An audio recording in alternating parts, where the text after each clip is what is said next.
Hey everybody, it is Sunday. I'm so excited for today and this week.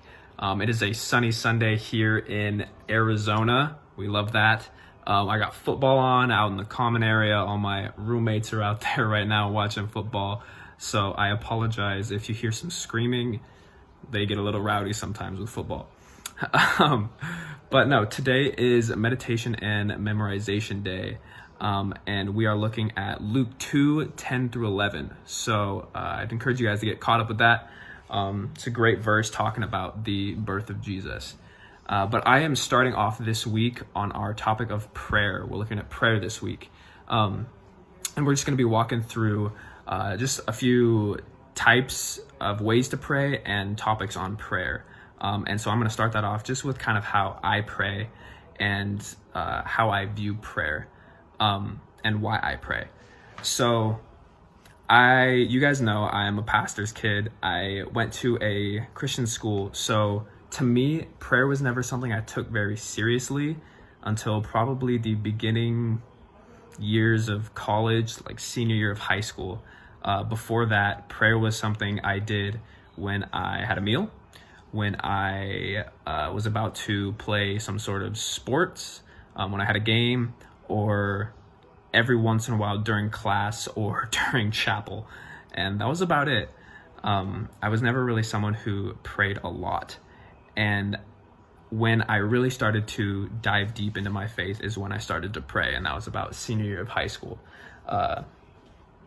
And just, I never really understood the power and the real, like, authentic, genuine power that it has, that prayer has, that it's cultivating that relationship with Christ, and literally talking with our God.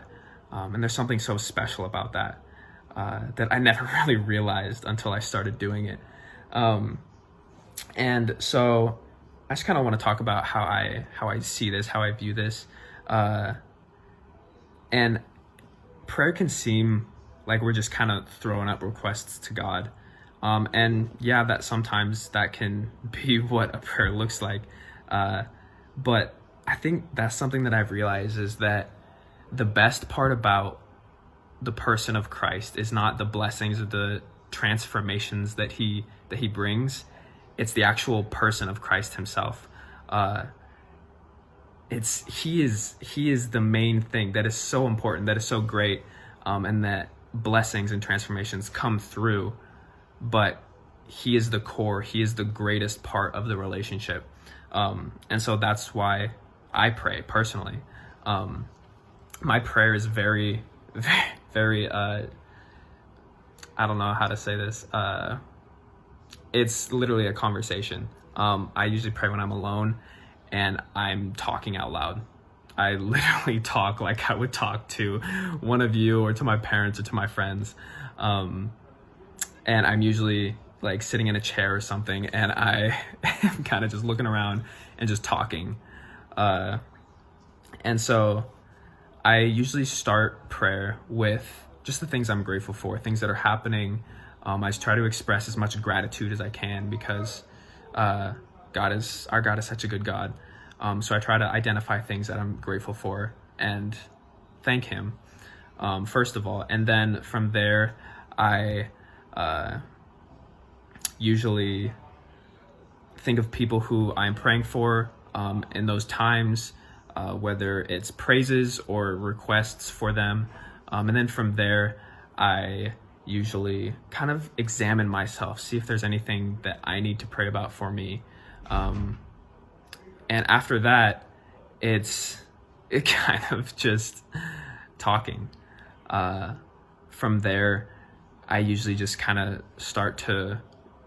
it kind of seems like rambling to me, but I know it's genuine, and I know I'm like just talking with God, just about like what's going on in life, times like that. And that seems kind of weird that I say it out loud, but it's a relationship. Our journey with Christ is a relationship, and a relationship is a two-way street. And that's something that I just think is so cool and a little funny, but that's usually how I pray. And sometimes that can go on for a few minutes. Sometimes that can go on for a lot more than a few minutes. But yeah, that's a little look into what my prayer life is like. But we would love to we'd love for you guys to tell us how you pray, or ask questions about how to pray. If you don't really think you know how to pray, feel free to just drop questions in the comments, and we would love to talk those through with you guys. But yeah, I would encourage you guys to be getting into the Word, as this group is for. But just know that we're all praying for you, and we are so happy you guys are here with us. But other than that, yeah, I hope you guys have a great rest of your Sunday evening, and I will see you guys next Sunday.